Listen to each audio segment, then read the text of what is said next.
El Evangelio de Dios. Watchman Nee. Nota informativa. Este material, convertido a audiolibro, ha sido posible gracias a los hermanos que integran el ministerio Deseando de Dios. Visita nuestro canal, y suscríbete, activa las notificaciones, así estarás enterado de los nuevos videos que iremos subiendo. Capítulo 17. La salvación es eterna. Argumentos en contra de ello. 1. Hemos visto por el lado positivo que toda la obra que Dios ha hecho y toda la gracia que Él nos ha dado en el momento en que fuimos salvos no puede ser anulada por el paso del tiempo. Podemos decir con valentía que una vez que somos salvos eternamente. Una vez que Dios ha mostrado misericordia para con nosotros, estamos eternamente bajo su misericordia. Una vez que tenemos la vida eterna del Hijo de Dios, nunca la perderemos. Aunque soy muy atrevido al decir esto,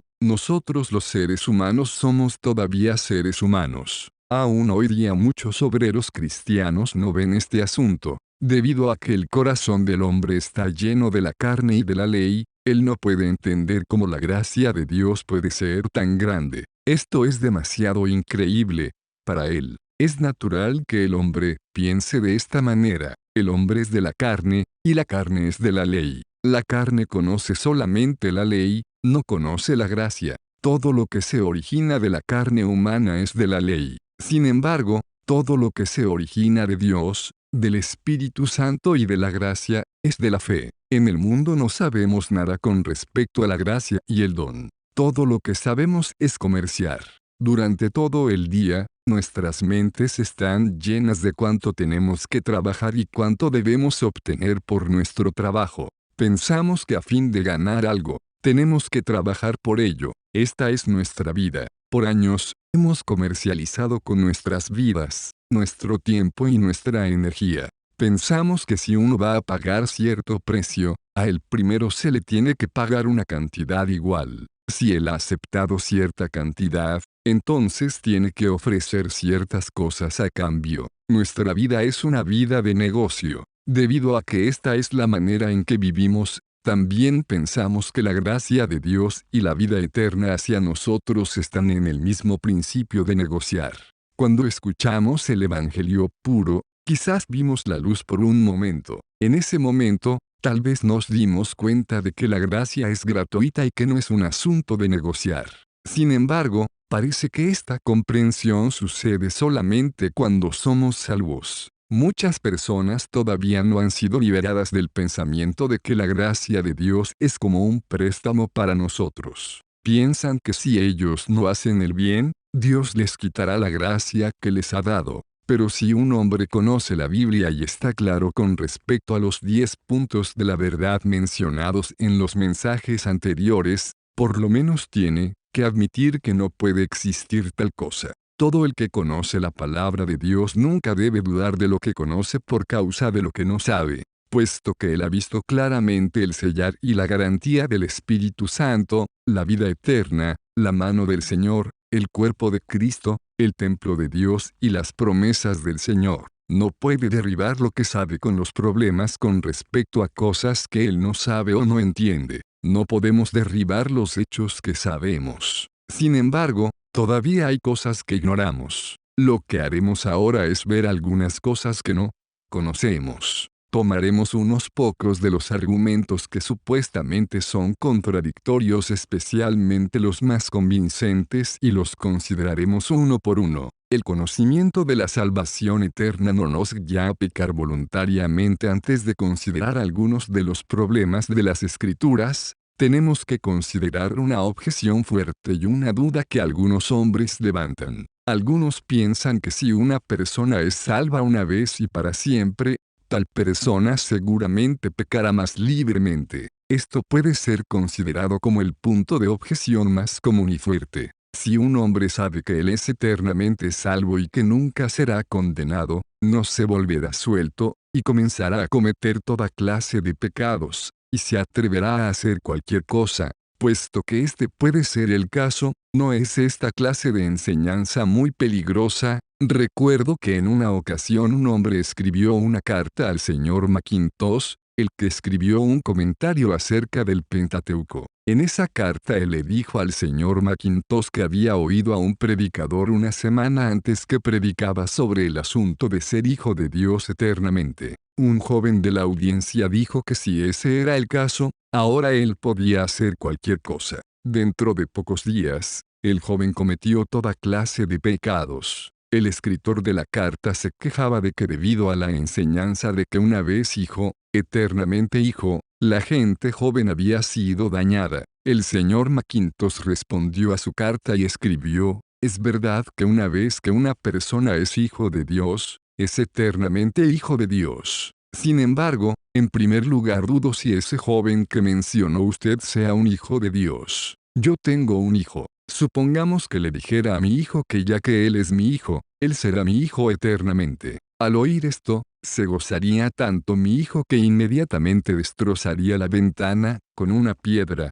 quebraría los platos sobre el piso, jalaría el mantel y tiraría los platos en el piso, y haría toda clase de cosas desagradables delante de mí. Puede haber tal clase de persona. Es verdad que cuando una persona llega a ser un hijo, es un hijo eternamente. Pero él no actuará desenfrenadamente solamente debido a que es un hijo. Si él actúa desenfrenadamente, dudo que tal persona sea realmente un hijo. Según la Biblia, no hay nada equivocado con la palabra del predicador. Sin embargo, la acción del joven es totalmente equivocada. Para determinar si una enseñanza está correcta, podemos solamente juzgarla por medio de la verdad de la Biblia, no podemos determinarla por la conducta del hombre. Como maestros de la Biblia, podemos solamente ser responsables por decirle a otros lo que la Biblia dice. No podemos ser responsables por decirle a otros lo que la Biblia debería decir. No tenemos esta autoridad. Sabemos que la palabra de Dios dice que una vez que somos un hijo eternamente. No sabemos a qué resultado nos guiará este conocimiento. El problema de hoy es que el hombre no juzga la palabra de Dios con la palabra de Dios. Al hombre le gusta tomar a alguien de la esquina y decir que por la clase de persona que es el hombre, ¿cómo puede alguien decir que el hombre que es una vez salvo, es eternamente salvo? Es verdad que algunos creyentes han fracasado y son débiles. También es verdad que algunas personas son falsas. Es verdad que hay millones de creyentes que tienen diferentes experiencias. Solamente los podemos juzgar mediante la verdad de la Biblia. No podemos juzgar la verdad de la Biblia por lo que otros han hecho. Solamente podemos probar que están equivocados mediante la verdad de la Biblia. No podemos condenar la verdad de la Biblia como equivocada por lo que ellos han hecho. El punto de partida de un cristiano es la palabra de Dios, no la conducta del hombre. Hoy día, usted quizás me pregunte si usted es todavía salvo, ya que mintió ayer. No puedo asegurar si usted es salvo o no basado en si su mentira fue una mentira buena o una mentira mala, una mentira brillante o una mentira oscura. Solamente puedo decirle la verdad que dice la Biblia. Si este no es el caso, no hay necesidad del tribunal ni del gran trono blanco. Solamente podemos ver lo que la palabra de Dios dice. Solamente podemos juzgar los hechos del hombre mediante la palabra de Dios. Nunca podemos juzgar la palabra de Dios mediante los hechos del hombre. La palabra de Dios nos dice que una vez que un hombre es salvo, él es salvo eternamente. No hay nada equivocado en esto. Aunque es equivocado que el hombre actúe de manera irresponsable debido a esta palabra, no obstante debemos juzgar todas las cosas por la palabra de Dios. La palabra de Dios es nuestra constitución completa y nuestra corte más alta. Oposición a la salvación eterna debido a la ignorancia de ella. En una ocasión escuché a un evangelista de Shanghái decir que la enseñanza de una vez salvo, eternamente salvo hace que una persona sea irresponsable,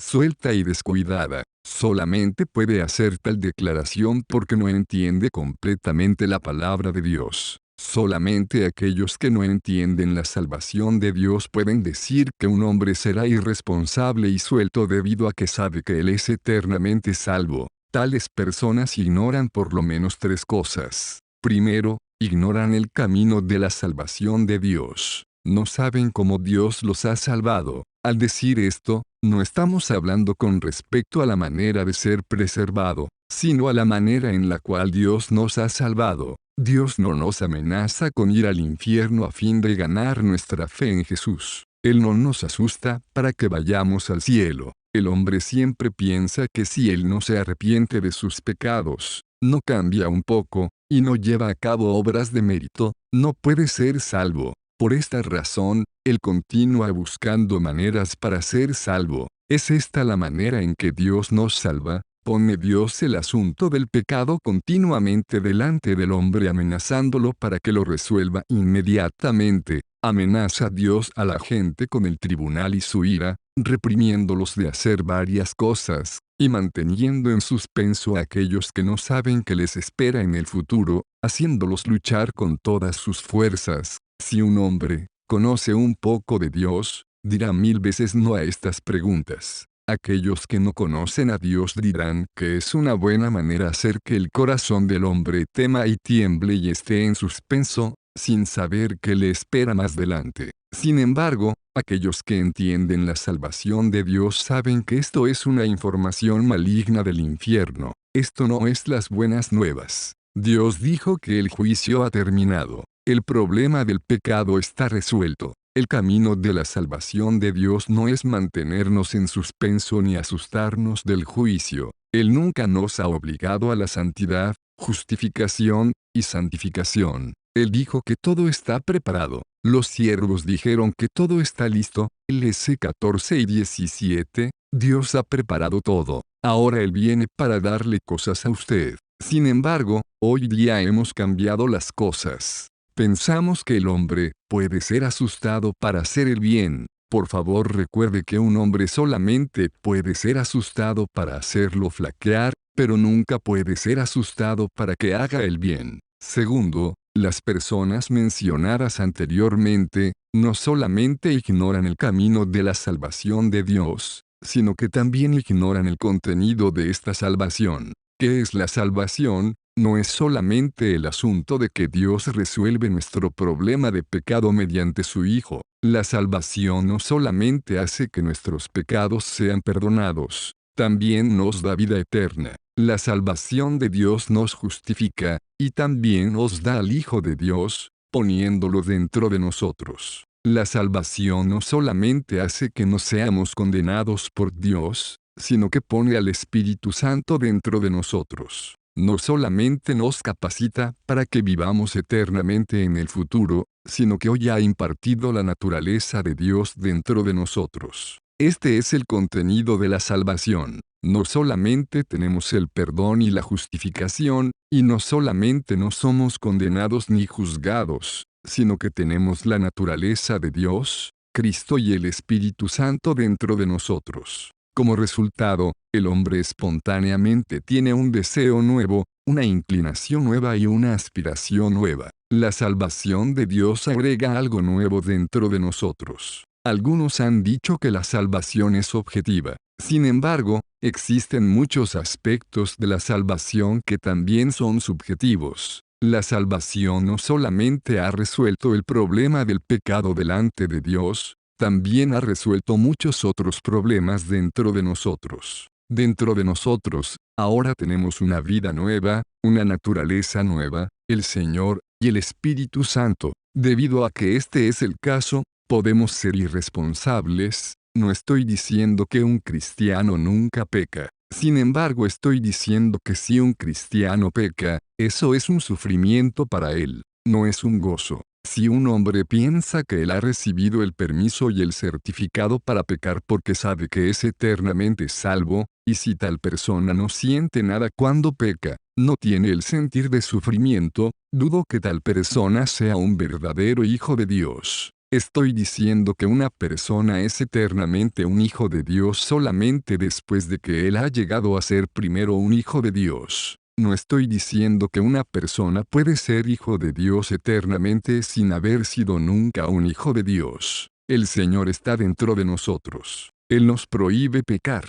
Tercero, una persona como la que se mencionó anteriormente no conoce el resultado de la salvación de Dios. Para los que hemos sido salvos por Dios, indudablemente hay una consecuencia, un resultado. ¿Cuál es este resultado? Después de que un hombre es salvo, puede quebrantar la ley simplemente, porque ahora él está justificado en Cristo, puede libremente transgredir los 10 mandamientos desde el principio hasta el fin, puede él hacer todo lo que quiera. Por favor, lea las palabras de Pablo en Filipenses 3, 6 al 9, en cuanto a celo, perseguidor de la iglesia, en cuanto a la justicia que es en la ley, llegué a ser irreprensible. Pero cuantas cosas eran para mí ganancia, las he estimado como pérdida por amor de Cristo. Y ciertamente, aún estimo todas las cosas como pérdida por la excelencia del conocimiento de Cristo Jesús, mi Señor, por amor del cual lo he perdido todo,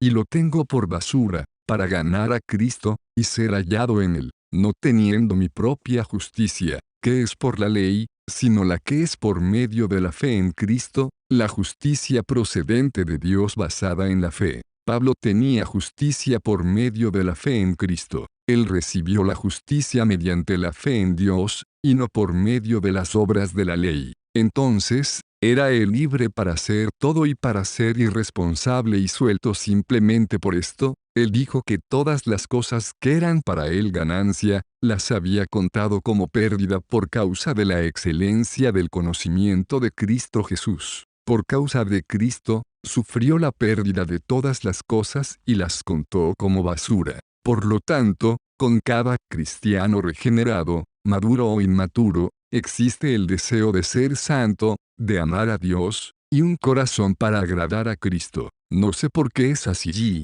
solamente sé que este es el resultado de la salvación. Usted quizás piense que debido a que Pablo era un apóstol, era capaz de hablar como lo hizo en Filipenses 3. Veamos a los creyentes ordinarios. 2 Corintios 5 y 14-15 dice, porque el amor de Cristo nos constriñe, habiendo juzgado así, que uno murió por todos, por consiguiente todos murieron, y por todos murió, para que los que viven, ya no vivan para sí, sino para aquel que murió por ellos y fue resucitado. Aquí Pablo nos dio una respuesta. Un hombre no será irresponsable y suelto simplemente, porque Dios lo ha salvado y Cristo ha resucitado por él. Al contrario, debido a la muerte y resurrección de Cristo, una persona vivirá para aquel que murió y resucitó por él. Mientras él está viviendo sobre la tierra, no vive para sí mismo, sino para el Señor, quien ha muerto y resucitado por él.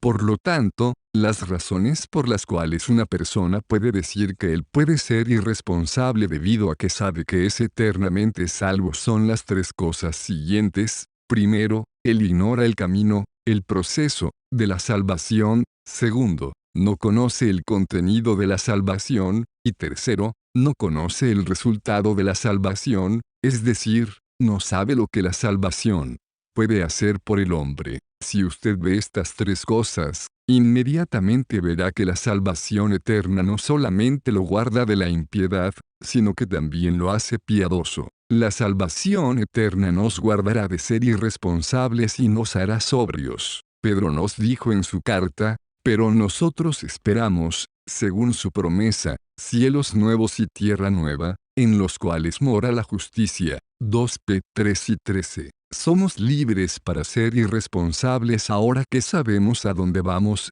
En el siguiente versículo, Pedro continúa al decir, por lo cual, oh amados, estando en espera de estas cosas, procurad con diligencia ser hallados por él en paz sin mancha y sin defecto, ya que sabemos que estaremos con él. No podemos ser sueltos o impíos. Si no sabemos a dónde vamos, andaremos dando vueltas en círculos. Sin embargo, todo el que tiene una meta, que sabe a dónde va, sin duda escoge el camino más recto. El Evangelio de Dios. Watchman Nee. Nota informativa. Este material, convertido a audiolibro, ha sido posible gracias a los hermanos que integran el Ministerio Deseando de Dios. Visita nuestro canal, y suscríbete, activa las notificaciones, así estarás enterado de los nuevos videos que iremos subiendo.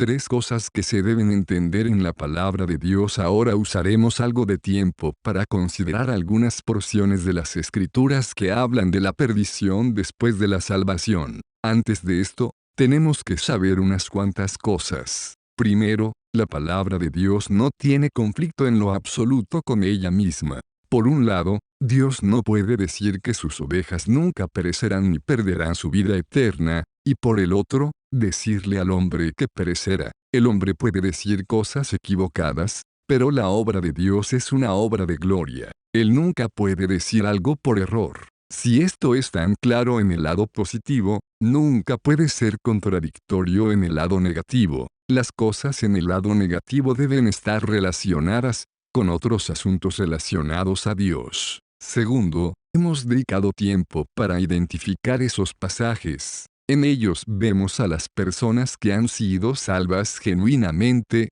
así como también a las personas falsas. El Señor Jesús tuvo un discípulo falso, Judas. Cuando Pedro estaba bautizando a las personas, hubo una persona llamada Simón que tal vez no había sido salva. También Pablo conoció muchos hermanos falsos. Pedro dijo que había muchos falsos profetas, y Juan dijo que muchos se habían apartado de ellos probando así que no eran de ellos. Por lo tanto, en la Biblia, existen los que son salvos genuinamente y los que son salvos nominalmente. Algunos definitivamente no son salvos. Por supuesto, no pueden pretender o encubrirse para siempre. Si podemos diferenciar claramente entre estas pocas clases de personas, los problemas serán resueltos. Pero si usted mezcla esas clases diferentes de personas y las junta, es como mezclar la cizaña con el trigo. Dará como resultado mucha confusión.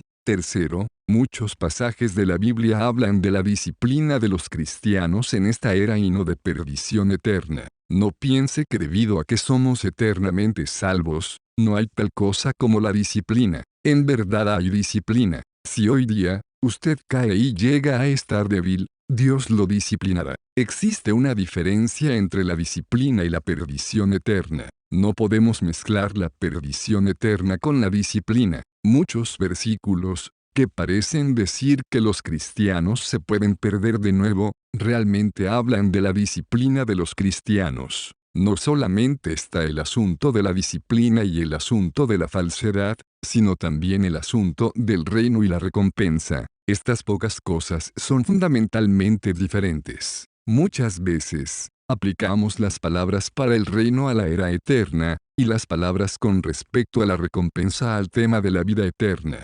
Naturalmente, esto producirá muchos problemas. Debemos darnos cuenta de que existe una diferencia entre el reino y la salvación, y entre la vida eterna y la recompensa. La manera en que Dios tratará con nosotros en el milenio es diferente de la manera en que Él tratará con nosotros en la eternidad. Hay una diferencia en la manera en que Dios trata con el hombre en el mundo restaurado y en el mundo nuevo. El milenio está relacionado con la justicia, está relacionado con nuestras obras y con nuestro andar después de que hemos llegado a ser cristianos. El reino milenial tiene como propósito juzgar nuestro andar.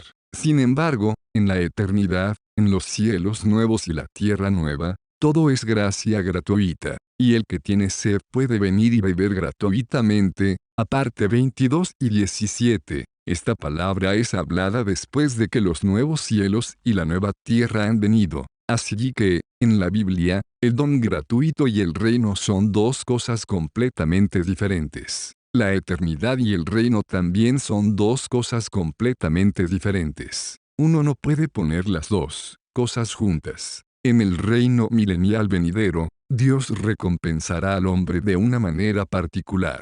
Recompensará al hombre con su corona de justicia y de gloria basada sobre sus obras. Sin embargo, tan pronto como el reino se termine y los cielos nuevos y la tierra nueva comiencen, todo llegará a ser un asunto de gracia. Todo aquel que confía en la gracia del Señor Jesús entrará en él. Para nada será un asunto de obras. El andar personal de uno está relacionado con el asunto de la recompensa, mientras que la salvación y la justificación para el pecador están relacionadas con la obra del Señor Jesús. Debemos diferenciar claramente entre estas dos cosas. De otra manera, cuando la Biblia hable de la pérdida en el reino, usted quizá piense acerca de la pérdida en la eternidad, y cuando Dios hable de la recompensa, usted quizás piense acerca de la salvación. Es verdad que la salvación del hombre es eterna. No obstante, antes de que esta salvación eterna sea manifestada,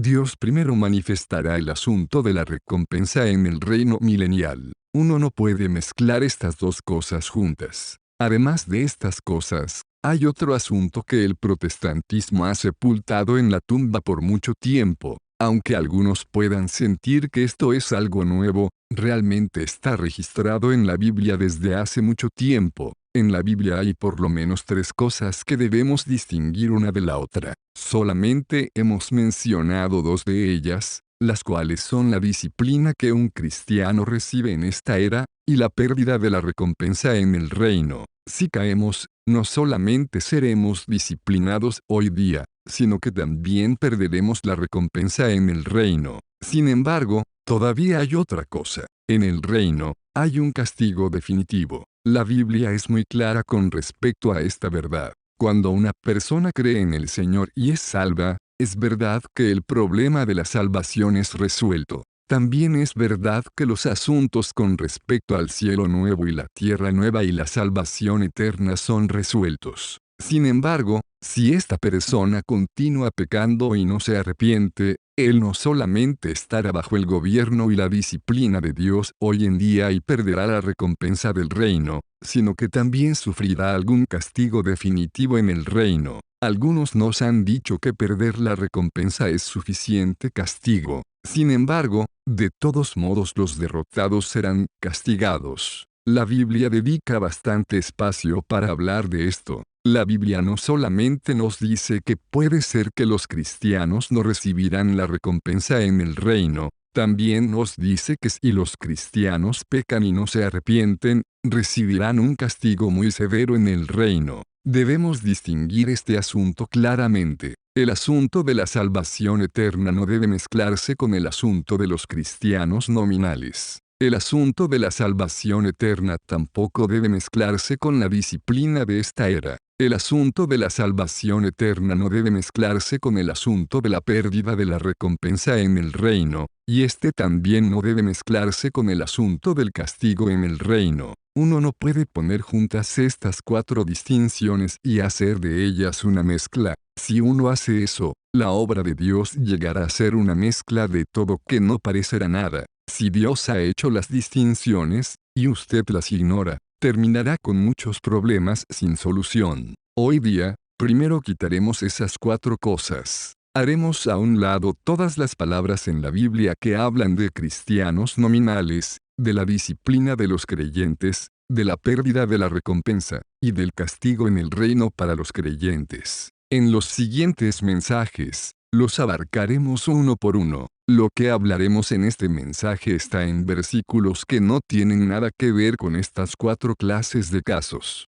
Hablaremos con respecto a versículos que aparentemente hablan de la perdición después de la salvación. El argumento basado en Ezequiel 18. Primero comenzaremos con el Antiguo Testamento. Consideremos Ezequiel 18 y 24 y 26, que dice: Mas si el justo se apartare de su justicia y cometiere maldad, e hiciere conforme a todas las abominaciones que el impío hizo, vivirá él. Ninguna de las justicias que hizo le serán tenidas en cuenta, por su rebelión con que prevaricó, y por el pecado que cometió, por ello morirá. Y apartándose el justo de su justicia, y haciendo iniquidad, él morirá por ello. Por la iniquidad que hizo, morirá. Estos dos versículos pueden ser considerados como los versículos principales del Antiguo Testamento con respecto a este asunto. Ningún otro versículo en el Antiguo Testamento es tan importante como estos. Estos son los versículos más comunes y más citados. Por lo tanto, tenemos que dedicar una consideración analítica a estos dos versículos. Ezequiel 18 nunca habla de la salvación. No dice nada con respecto a la muerte de Jesús por el hombre, ni dice nada con respecto a creer en el Señor para recibir vida. No dice cómo uno maneja el problema del pecado. No menciona nada con respecto al Evangelio ni con respecto a Cristo. Si uno trata a la fuerza de aplicar este pasaje al Evangelio, confunde el tema. Ezequiel 18 habla del gobierno de Dios. Lo que precede a este pasaje son cosas relacionadas al gobierno de Dios. Uno debe recordar que las cosas en el gobierno de Dios son totalmente diferentes de las cosas en la salvación. El gobierno de Dios se refiere a cómo Dios obra, maneja y arregla las cosas de acuerdo a su plan y voluntad. Si un hombre no entiende la diferencia entre la salvación de Dios y su gobierno, y mezcla las dos cosas juntas, confunde los asuntos legales de Dios con los asuntos familiares de Dios, confunde el Padre con el juez. Él está confundiendo la palabra hablada por el Padre a los siervos con la palabra hablada a los hijos. Está confundiendo la actitud que un hombre tiene hacia sus empleados con la actitud que él tiene hacia su esposa y sus hijos. El gobierno es el gobierno. El gobierno no es lo mismo que la salvación. La diferencia entre el gobierno y la salvación es tan grande como la distancia entre el polo norte y el polo sur. Ezequiel 18 no nos muestra la salvación. Su tema se trata de la vida de los israelitas sobre la tierra. No habla de la vida eterna. Habla del problema con el cuerpo. No trata con el asunto de la perdición del alma. Más bien, nos muestra que si un hombre no guarda los mandamientos de Dios, morirá pronto físicamente. Es un asunto de existencia física más que de salvación espiritual. Nadie puede decir que un hijo debe rechinar los dientes debido a que su papá comió uvas ácidas. Si alguien que está sentado cerca de usted come uvas ácidas, usted tal vez sienta que puede saborear la misma acidez en su propia boca. Sin embargo, si un padre se rebela en contra de la palabra de Dios y peca, eso no tiene nada que ver con el hijo. Si el padre tiene que morir, el hijo no puede ser un sustituto de él. Si un hombre peca, él mismo debe ser cortado de la tierra prometida de Dios. Este pasaje trata solamente acerca de la muerte del cuerpo físico. Esto es lo que nos dice el final del versículo 2. Luego, después de esas palabras, desde el versículo 3, el capítulo 18 repite que todo aquel que peca morirá. Esta no es una muerte espiritual. Más bien, es lo que Adán experimentó, es decir, la muerte del cuerpo. Si un hombre peca, sus días sobre la tierra serán acortados por Dios. Desde el versículo 3, este capítulo nos dice repetidas veces quién puede vivir sobre la tierra mediante la bendición de Jehová. Este es el contexto de las palabras que preceden al versículo 24. Si un hombre justo, que fue justo ahora se ha vuelto malo, él morirá. Toda su justicia anterior no será recordada. Esto no tiene nada que ver en lo absoluto con la salvación. Este es un asunto del gobierno de Dios. También nos dice por qué Dios no permitiría que un hombre viva sobre la tierra. Explica por qué mucha gente muere temprano. Esta es una palabra con respecto al juicio del pecado para los judíos. No tiene nada que ver con nosotros. El argumento basado en Mateo 24. Ahora veamos algo en el Nuevo Testamento. Mateo 24:13 dice, mas el que persevere hasta el fin, este será salvo. Muchos, cuando ven este versículo, brincan de sorpresa. Piensan que este versículo seguramente se trata de la salvación y no del gobierno de Dios, como hemos dicho. Por ejemplo, algunos dirían que ya que yo me enojé ayer y no perseveré, ahora no soy salvo. Ellos dirán que es verdad que una persona debe creer en el Señor Jesús a fin de ser salvo, pero también dicen que una persona debe perseverar. Si usted dice esto, está torciendo la palabra de Dios. Usted ha cortado la cabeza y la cola en la palabra de Dios y ha tomado una oración fuera de contexto. Es por esto que confundimos la palabra de Dios. Si usted quiere entender el significado de la perseverancia mencionada en este versículo, tiene que saber lo que se habló antes del versículo 13. También debe saber lo que se habló después del versículo 13. El versículo 13 no está hablando acerca de los cristianos. Está hablando acerca de los judíos. ¿Qué evidencia tenemos? Primero, en el siguiente pasaje tenemos el lugar santo, el templo santo y el sábado. Todos estos son asuntos judaicos. Lo que estos versículos dicen es que los judíos deben huir a los montes y deben orar para que su huida no sea en invierno ni en día de sábado. Cuando ellos vean la abominación desoladora, es decir, la imagen de la bestia en el lugar santo, tienen que huir. No deben permanecer en Jerusalén. Si esta palabra es para nosotros, ¿cómo será posible que conozcamos esas cosas, viendo que estamos en Shanghái y la imagen de la bestia aparecerá en el templo? Aunque hoy tenemos comunicación inalámbrica, a lo que Mateo se refiere aquí es a un conocimiento que resulta de haber visto algo con nuestros propios ojos. Solamente alguien que está tan cerca como aquellos en Jerusalén lo pueden ver. Por lo tanto, este pasaje se refiere solamente a los judíos. Segundo, el tiempo en este versículo no se refiere al tiempo de los apóstoles, ni se refiere al tiempo de la iglesia. Aquí se refiere al tiempo de la gran tribulación. Se refiere a los últimos 3 años y medio al terminar esta era. Al principio de la tribulación, el anticristo pondrá su imagen en el templo. Este pasaje de la Escritura no tiene nada que ver con la iglesia. Se refiere al futuro, no al presente. No hay posibilidad de que esto suceda hoy, ya que el anticristo no ha venido todavía, su imagen no ha sido puesta en el templo, y la gran tribulación no ha comenzado. Mateo 24 se refiere al tiempo de la gran tribulación. La salvación mencionada aquí no se refiere a la salvación del alma, más bien, se refiere a la salvación del cuerpo. Todas las cosas mencionadas aquí tienen que ver con la salvación del cuerpo.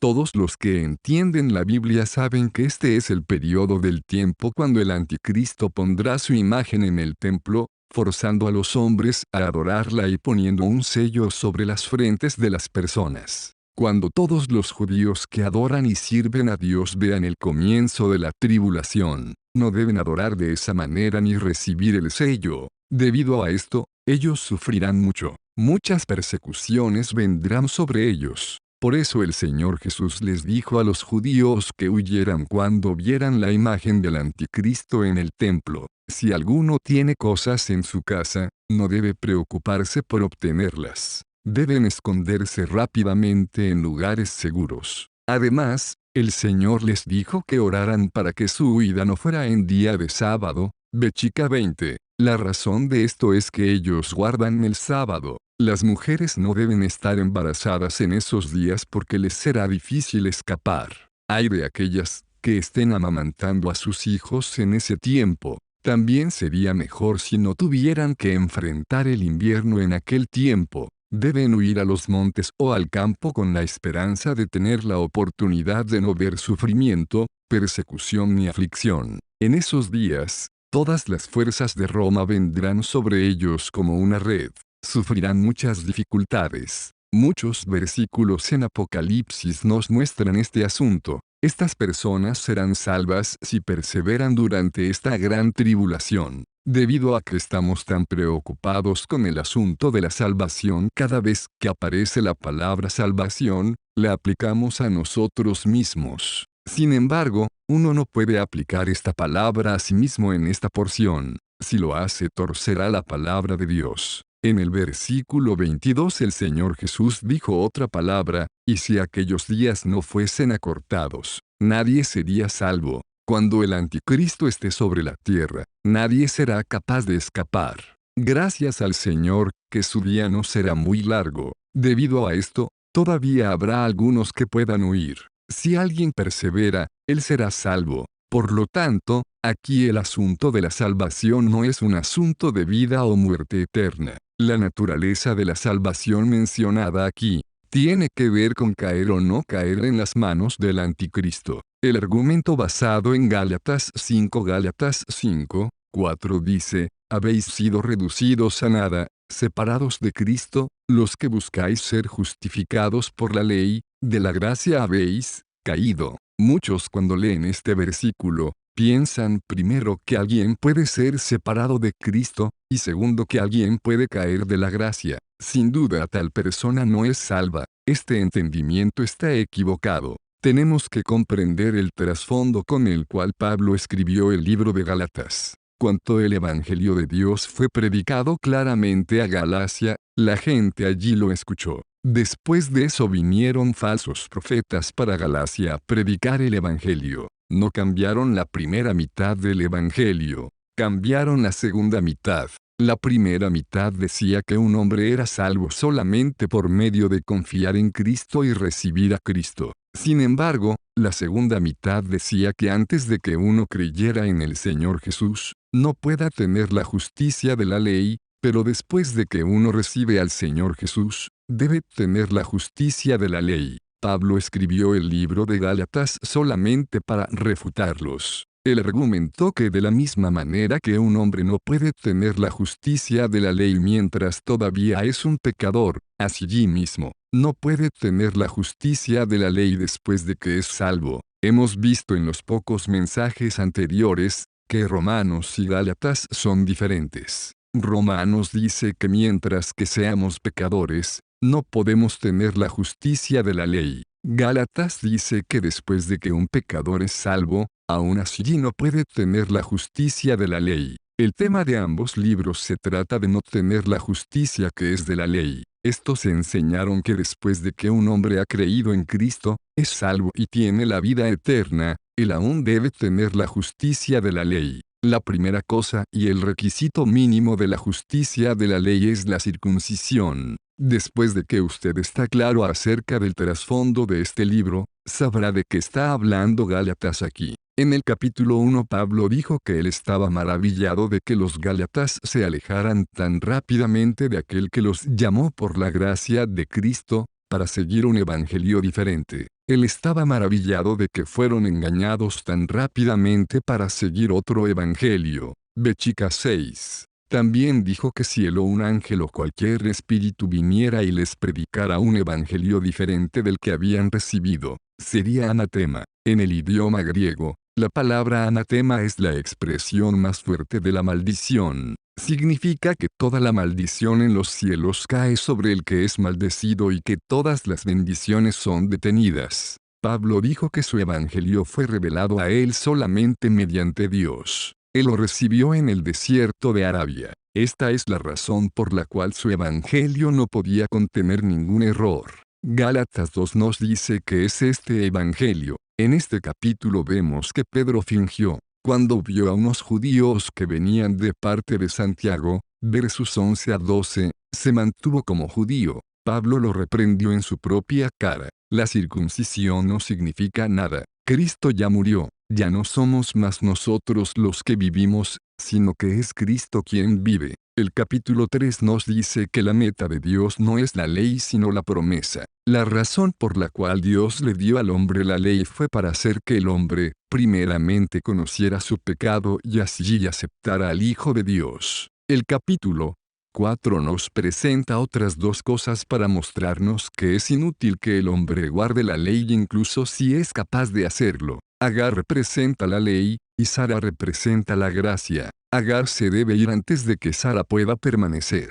Aun si usted puede guardar la ley, usted simplemente es Agar, y de todos modos debe irse. La primera oración en el capítulo 5 es para libertad que Cristo nos libertó. Cristo nos ha introducido en la libertad. Ahora debemos estar firmes en esta libertad. No pierda esa libertad. Si un hombre guarda la circuncisión, Cristo no será de beneficio para él. Si se retiene el sistema de la ley, Cristo tendrá que ser negado. Uno no puede guardar la ley un poco y luego pedirle a Cristo que haga el resto. Cristo no hace esta clase de obra fragmentaria. Por lo tanto, Pablo dijo, y otra vez testifico a todo hombre que se circuncida, que está obligado a cumplir toda la ley. 5:3, porque algunos no escogían otras cosas de la ley, porque algunos solamente tomaban el asunto de la circuncisión, porque ellos solamente tomaban lo que les gustaba y no guardaron toda la ley.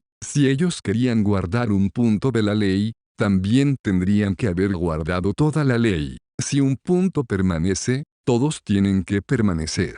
No pueden escoger uno y rechazar todos los otros. El versículo 4 dice, habéis sido reducidos a nada, separados de Cristo, los que buscáis ser justificados por la ley, de la gracia habéis caído. Ser reducidos a nada separados de Cristo equivale a que Cristo de nada aprovecha. Al final del versículo 2. Parece como si Cristo no se expresara en usted. No tiene perdón, gozo ni paz. Además, si usted sigue la ley, Cristo estará separado de usted. Aquí, no es un asunto de recibir la salvación. Está hablando de la condición para ser salvo. Supongamos que un hermano viene a mí y me dice, Señor, debo guardar el sábado. Si no lo guardo, mi salvación no será completa. Yo sé que ese hermano de hecho es salvo. No hay duda acerca de eso. Ahora que él ha recibido esa enseñanza equivocada, debo decirle,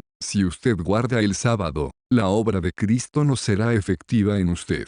Por fe estamos en Cristo. Usted ha regresado a la ley, ha caído de la gracia. Así que, no es un asunto de salvación o de perdición, es un asunto de la condición para ser salvo. Nos muestra que un hombre es salvo mediante Cristo y no por medio de él mismo. Si un hombre guarda la ley, no habrá gracia. Sabemos que el pecado guía a la perdición. Sin embargo, debemos comprender que el libro de Gálatas tiene como tema el pecado. El libro de Gálatas habla de las buenas obras. Habla de guardar la ley de Dios. Gálatas no habla de guardar la ley y la circuncisión. Pablo no dijo que ellos habían caído en pecado. Dijo que habían caído de la gracia. Existe una gran diferencia entre los dos. Caer de la gracia y caer en pecado son dos cosas completamente diferentes. Caer de la gracia es caer del principio de la gracia y seguir de nuevo el principio de las obras. Hoy día, existe un gran número de creyentes salvos que han caído de la gracia.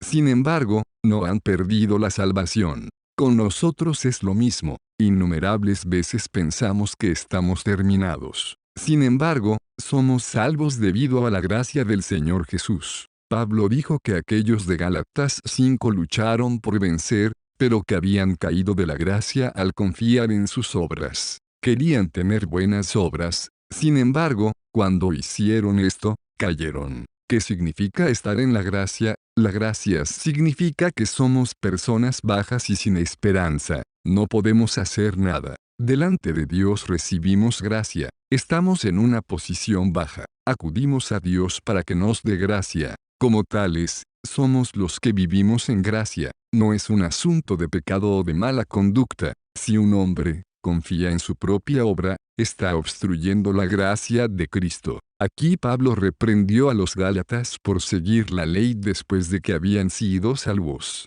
Ellos cayeron de la gracia. Les llamó la atención por no haber recibido la suficiente gracia y por no haber recibido la suficiente misericordia de parte de Dios. Recibir misericordia y gracia de parte de Dios es permitir que Dios obre. Esto prueba que la carne es incapaz y no puede hacer nada. Podemos obrar mediante nuestra carne, sin embargo, aquellos en la carne no pueden agradar a Dios. Supongamos que el hermano Y es un hombre sin principios. Cada día él gana $1.50, pero gasta $2. Esta noche yo tengo lástima de él. A él le faltan 50 centavos y yo le doy 60 centavos. Él hace esto todos los días, y yo tengo lástima de él también, todos los días. Supongamos que un día el hermano Y comienza a pensar, el Señor me ha tenido lástima de mí y me ha dado dinero todos los días, pero yo tengo que encontrar la manera de disciplinarme un poco. Cuando él hace esto, hace lo que los Gálatas hicieron con la circuncisión. Ellos lo hacían en la carne, y como resultado cayeron de la gracia. He conocido tal clase de personas. Desde el punto de vista del mundo, me gustan tales personas. Ellos no quieren que otros los alimenten el resto de sus vidas, quieren ser independientes. Esto es bueno, pero la Biblia dice que para Dios, esto es equivocado debido a que tales personas han caído de su misericordia. Pablo no los estaba reprendiendo por pecar. Pablo los estaba reprendiendo por hacer el bien. Pablo los reprendió por hacer el bien debido a que el bien que ellos hacían significaba que ellos no necesitaban más de la misericordia de Dios por el resto de sus vidas. Ellos ya no vivirían más en la misericordia de Dios. Mis amigos, el pensamiento del hombre es totalmente diferente del pensamiento de Dios. Pensamos que podemos agradar a Dios al hacer algo. Sin embargo, Dios está contento cuando permanecemos en su gracia. Él repetidas veces dice que desea misericordia y no sacrificios. Mt 9 y 13. La misericordia significa que Dios le dé algo, y el sacrificio significa que usted dé algo a Dios. Dios desea la misericordia. Esto significa que a Él le gusta darle cosas a usted. Él no desea el sacrificio. Esto significa que Él no quiere que usted le dé cosas a Él. Si Dios puede dar las cosas, estará feliz. Esta es la salvación. La salvación no es hacernos felices. La salvación es hacer a Dios feliz. A Dios le gusta dar, Él quiere obrar continuamente en nosotros. Él quiere darnos gracia. Tal vez usted piense que eso es suficiente. Sin embargo, Él piensa que eso no es suficiente. Usted es un hombre pobre y puede sobrevivir con unos pocos centavos al día. Sin embargo, ahora se le han dado unos pocos dólares. Con razón usted pensará que eso es demasiado. Si Dios va a hacer algo, Él quiere hacerlo a lo máximo. Si usted le permite hacer solamente un poco, Él no estará contento. Si usted quiere ser salvo, voluntariamente tiene que permitirle a Dios que obre. Tiene que pedirle a Dios que sea misericordioso con usted. Dios solamente puede estar contento si se le permite trabajar de esta manera. Si usted insiste en darle algo a Dios, Él no estará contento. Cuando Dios ve que a usted le es mostrada la misericordia, Él está contento. Por eso digo que Dios prefiere misericordia y no sacrificio. Gálatas 5:4 dice que no debemos caer fuera de la gracia. No dice que no debemos caer en pecado. Lo que se discute aquí no es un asunto de salvación, sino un asunto de disfrute. Delante de Dios, no necesitamos movernos, ni necesitamos guardar la ley. No tenemos que hacer nada. Solamente debemos permitir que Dios obre en nosotros y que nos dé gracia. Una vez que tenemos obras, hemos caído de la gracia. Por lo tanto, decir que uno ha caído de la gracia no se refiere al asunto de la salvación o de la perdición. Caer de la gracia es un asunto de si disfrutamos o no los beneficios de Cristo hacia nosotros. Caer de la gracia es un asunto de si permitimos o no que la obra de Cristo opere en nosotros. Le agradecemos al Señor que la salvación significa estar continuamente bajo la misericordia de Dios y estar continuamente bajo su gracia. El Evangelio de Dios. Watchman Nee. Nota informativa: este material, convertido a audiolibro, ha sido posible gracias a los hermanos que integran el ministerio Deseando de Dios. Visita nuestro canal, y suscríbete, activa las notificaciones, así estarás enterado de los nuevos videos que iremos subiendo.